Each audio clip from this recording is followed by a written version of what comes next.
दोस्तों आज हम बात करेंगे हीरा ग्रुप ऑफ कंपनी के बारे में। हीरा ग्रुप ऑफ कंपनी के सीईओ डॉक्टर नोएरा शेख का जो मैटर है वो काफ़ी टाइम से सुप्रीम कोर्ट में चल रहा है, जिसकी वजह से अभी कोई भी फाइनल डिसीजन नहीं आ पाया है। सुप्रीम कोर्ट में क्या हुआ क्या नहीं हुआ इसके बारे में कोई कंप्लीटली अपडेट नहीं मिल पाई थी, लेकिन सुप्रीम कोर्ट के ही खास मेंबर ने सुप्रीम कोर्ट में क्या चल रहा था और क्या क्या इश्यूज हैं उन सब के बारे में बातें की हैं। तो आज हम जानेंगे सुप्रीम कोर्ट के बारे में कि सुप्रीम कोर्ट में क्या चल रहा है। तो चलिए गाइस, वीडियो को करते हैं स्टार्ट। आज हमें एडवोकेट शान इलाही के साथ मुद्दा है नूरा शेख हीरा गोल्ड।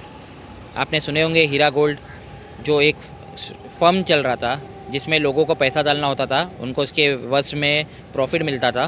तो जो एडवोकेट शान इलाही, इनके पास ये मैटर आया जब ये फ्रॉड हो गया, पता चल गया कि भाई स्कैम था, ये फ्रॉड था बहुत बड़ा। शान इलाही साहब, जैसा हीरा गोल्ड को लेके आप खुद ये केस में इन्वॉल्व है, आप खुद इनके लिए फ़ाइट कर रहे हो विक्टिम्स के लिए, तो ये कुछ 600 करोड़ या कुछ करोड़ों का मामला है जो लोगों को विक्टिम को मिलना चाहिए था, पर अभी तक तो लीज भी नहीं हुआ है शायद ये। तो ये क्या मामला है, पर हमारे लोगों को आप बताएंगे, अपडेट देंगे इसके बारे में? क्या हीरा गोल्ड देखिए, ये 31 ऑफ 2020 क्रिमिनल रिट पिटीशन है जो सुप्रीम कोर्ट ऑफ इंडिया में चल रही है, कोर्ट रूम नंबर 2 में सुधांशु धुलिया सर और जस्टिस संजय किशन कौल सर की बेंच पे। हाल ही में 25 ऑफ दिसंबर को संजय किशन कौल साहब रिटायर्ड हो गए हैं, लेकिन 4-5 डेट से मैटर लिस्ट नहीं हो रही है, क्योंकि कभी ना कभी कोई ना कोई 370 का आर्टिकल का मैटर जो कॉन्स्टिट्यूशन बेंच नहीं बैठ पा रही, जिसकी मद्देनज़र यहाँ के जो जजेस हैं वो बेंच में बैठ रहे हैं। तो ऐसा ही नहीं कि हीरा गोल्ड का मैटर पेंडिंग है, और भी मैटर्स हैं जो लिस्ट नहीं हो पा रहे हैं, लेकिन आने वाले वक्त में जनवरी में मैटर लिस्ट होगा। और जिस तरह से लास्ट डेट में जो 6 तारीख को ये मैटर हुआ था अक्टूबर नवंबर में, और वहाँ पर ये कहा गया था कि 600 करोड़ जो सीके मौला शरीफ डिपॉजिट करने वाले हैं कोर्ट में, एक जगह जो उन्होंने बाय की थी, एज पर द उन्होंने एक एफिडेविट भी फाइल किया सुप्रीम कोर्ट ऑफ इंडिया में, ये बताया मेरे पास पैसा है। लेकिन जब कोर्ट ने कहा उन्हें डिपॉजिट करने, तो उन्होंने कहा मेरे पास 400 करोड़ है, फिर 200 करोड़, तमाम वक्त पे अपना स्टेटमेंट बदलते रहे। लेकिन कोर्ट अब बहुत सीरियस है इस इशू पे। उन्होंने कहा है पैसा आपको डिपॉजिट करना होगा, नहीं तो, और जितनी भी उन्होंने नोहेरा को इंटरिम प्रोटेक्शन दे रखी थी, रिलीफ दे रखी थी, वो रिजेक्ट करी है। वो कहा है कि अगर ये लोग पैसा भरने के लिए नाकाम होते हैं तो नेक्स्ट एक्शन यही होगा, इनकी बेल कैंसिल करनी होगी। लेकिन मैं इन्वेस्टर्स को भी ये बतलाना चाहता हूँ, कुछ लोग अभी भी सवालात पूछते हैं कि हम क्लेम कर सकते हैं क्या नहीं।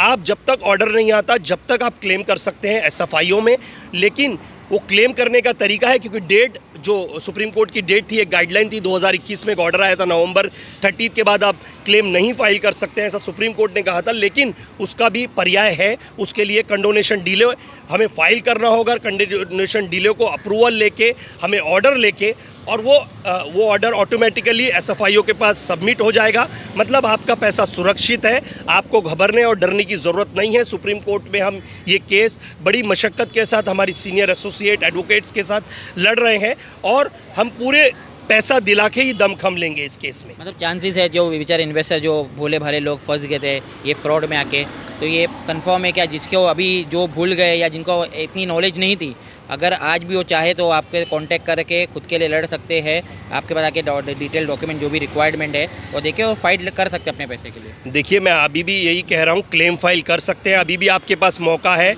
आप, कुछ लोग ये कहते हैं जो नोहेरा शेख ने हमसे वादा किया है वो हमें पैसा देंगी, अब तो वो कोर्ट में भी नज़र नहीं आती हैं 4-5 डेटों से, और हाल ही में वो अब पॉलिटिकल थोड़े एंगल में जाने के लिए तैयार हैं, लोकसभा लड़ने के लिए।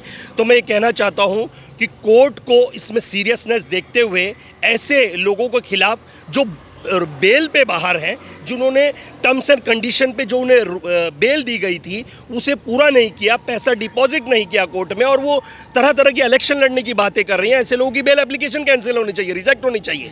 दूसरी बात, आप क्लेम फाइल कीजिए, आपका पैसा कहीं नहीं जाएगा। जो कंप्लेनेंट हैं, जितने लोगों ने अभी क्लेम फाइल किया है, कंडोनेशन डिले भी हम बहुत जल्दी फाइल कर रहे हैं, और आपके पैसों के लिए लड़ेंगे। और क्लेम आपका प्रॉपर डॉक्यूमेंट्स के साथ, आपके जितना सेट बना के प्रॉपर तरीके से फाइल कीजिए। कुछ अगर आपको प्रॉब्लम होती है तो आप हमसे संपर्क कर सकते हैं, और कहीं ना कहीं कुछ लोग इसमें मिसगाइड करने की कोशिश कर रहे हैं। उन्हीं के लोग, अरे भाई ये एडवोकेट के थ्रू आपको पैसा नहीं मिलेगा, आपको तरह तरह के गुमराह कर रहे हैं लोग। लेकिन मैं ये कहना चाहता हूँ 2018 से इस केस में हम हैं और हमने ही ये केस को पूरी तरह से सुप्रीम कोर्ट तक हम ले गए हैं और इंशाल्लाह आने वाले वक्त में इन लोगों का पैसा इनको ज़रूर मिलेगा। लेकिन आपको क्लेम फाइल करना होगा, कंडोनेशन डिले भी फाइल कराना होगा, वो भी प्रॉपर तरीके से एडवोकेट के थ्रू ही होगा और वो सुप्रीम कोर्ट ऑफ इंडिया में होगा। उसके बाद जो ऑर्डर कॉपी आएगी वो SFIO में सबमिट होगी और उस बिना पे अब इसके बाद एक कमेटी बनेगी। जब ऑर्डर आ जाएगा, कमेटी बनने के बाद आपको पर्सनली एक एक को बुलाया, आपका फाइल बनेगा, आपका रिकॉर्ड बनेगा, आपके डॉक्यूमेंट वेरीफाई किए जाएंगे, उसके बाद आपको आपका पैसा मिलेगा। वो बात की बात है, चेक से मिले या RTGS मिले, लेकिन ये स्टेप आपको लेने होंगे जब भी आपका जाके प्रॉपर तरीके से आपको आपका पैसा ये थे हमारे साथ एडवोकेट शान हिलाई, जो ये केस में बहुत साल से मेहनत कर रहे हैं कि लोगों को उनका इंसाफ मिले, उनका पैसा मिले। अभी जैसा इन्होंने कहा है कि जनवरी में आने वाले वक्त में, अगले साल मतलब अभी 1 महीने बाद जनवरी में जब इसकी लिस्टिंग होगी तो पता चलेगा कि मुद्दा कहाँ तक पहुँचा है। और गवर्नमेंट से, सरकार से मांग की है, कोर्ट से मांग की है कि इनकी बेल कैंसिल होना चाहिए, जो अपने टर्म्स एंड कंडीशन पे कोर्ट के जो ग्रैंड बेल मिली है उस पर नहीं उतर रहे। मैं जुनेद शेख, F3 न्यूज़ के साथ। Thank you very much.